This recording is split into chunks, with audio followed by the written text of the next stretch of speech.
We have that statement from Buckingham Palace. A spokesperson said the King has made clear in words and through unprecedented actions his profound concern at allegations which continue to come to light in respect of Mr Mountbatten-Windsor's conduct, while the specific claims in question are for Mr Mountbatten-Windsor to address. If we are approached by Thames Valley Police, we stand ready to support them as you would expect. And Louise, to your point, these recent reports that Andrew Mountbatten-Windsor leaked trade envoy reports, highly confidential information to Jeffrey Epstein. Now, this is allegedly from his official work as trade envoy in 2010 and 2011, and according to the material released in the latest Epstein files and seen by the BBC. Of course, Andrew has consistently denied any wrongdoing, but there must be so much anger.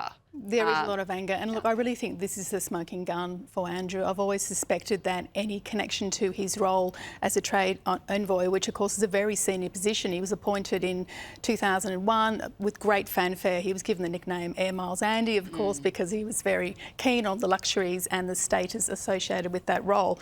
But the issue now is whether his official privilege extended to giving information to a convicted sex offender, because like one of the examples is that email his assistant sent him on November 30, 2010. Within 4 minutes, according to these documents, Andrew has forwarded that to Jeffrey Epstein while he's staying in Jeffrey Epstein's home in Manhattan.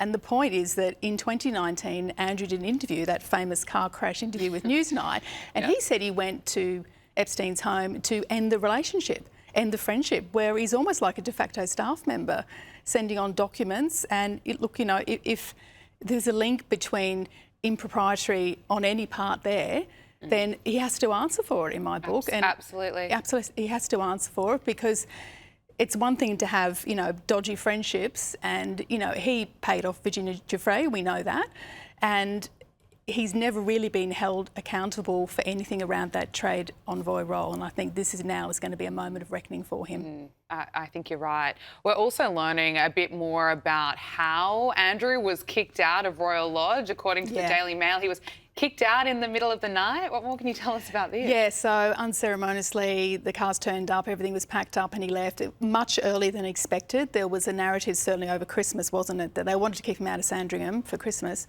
and there was a narrative that he would be leaving Royal Lodge sometime in 2026, but look, it's early Feb and he's already gone. He's already been shoved to Sandringham, Marsh Farm. He's out of sight, out of mind, at least in a visible sense, unless he gets in his Range Rover and goes into the town, I don't know. But, it's still not...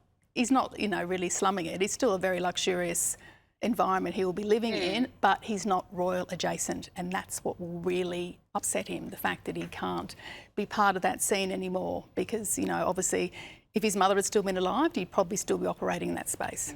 Well, Prince William and Princess Catherine have broken their silence after this series of fresh bombshell revelations about Andrew from the newly released Epstein files. Prince William and Princess Catherine issued a 2-line statement saying, "I can confirm the Prince and Princess have been deeply concerned by the continuing revelations." This is coming from a spokesperson for the royal couple. Continued to say their thoughts remain focused on the victims. What did you make of that statement? I thought it was great they mentioned the victims, because that's been missing in my book from a lot of the royal narrative. But you find, I think, with Catherine and William, they always go straight to the victim line, which is what people want to hear. They want to see some sympathy and empathy for people who were trafficked by Epstein or caught up in his terrible, toxic world. Interesting they don't mention Andrew by name, though. It's just sort of the talking around the issue. And they have to address it publicly because they're the next in line, the next king and queen. Absolutely. So, and they want this short off and not affecting their reign when they're actually at Buckingham Palace. So I think all power to them for actually mentioning it. Would not have been easy, but I do feel it's part of an ongoing strategy from William, communication strategy, to really position them as the new generation of monarchs as well, away from the bad old days where Andrew could run amok and basically do what he wanted. Yeah, and those days are coming to an end. Yeah. Let's talk about Meghan Markle. She's been busy promoting her latest as ever product, that is chocolate, and she's featured, would you believe it, her husband Harry on Instagram trying it out. Let's take a look.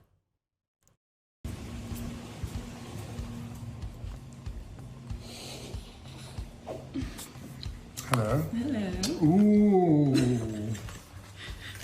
Yes, please. Sweet chocolate. Thank you. Love you.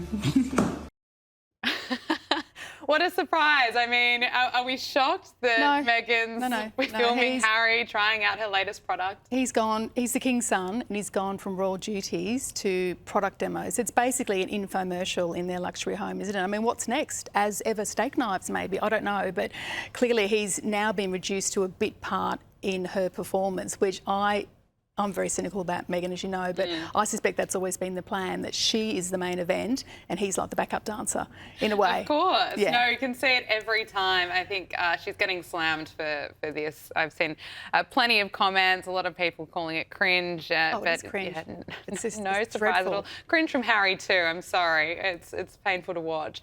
Finally, I want to get your thoughts on the Super Bowl. Yes, The hot new halftime romance. show is dividing America. And yes, as you say, new romance. We've seen this new romance be made official. Kim Kardashian and Lewis Hamilton, they hard launched their relationship at the stadium, Louise.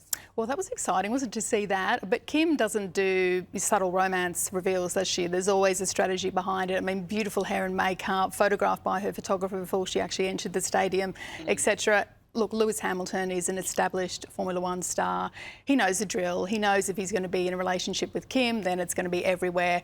Probably enjoying a bit of the notoriety, but he has been known, certainly in the UK when I lived there, as being fastidiously private about his love life. So it'll be a bit of a change of gear for him. They were seen together in the Cotswolds of a romantic weekend just a few days earlier. So see how this one plays out. They have been friends for about 12 years, I believe, and also Lewis was very pally with one of Kim's ex-husbands, Kanye, previously too. So I don't know where that friendship has landed, but yeah, in the celebrity world, it's probably the way they launch now, a hard launch at Super Bowl in front of what, 135 million people. That's one way to hard launch a relationship, isn't it? Louise Roberts, thank you so much. Good to see you.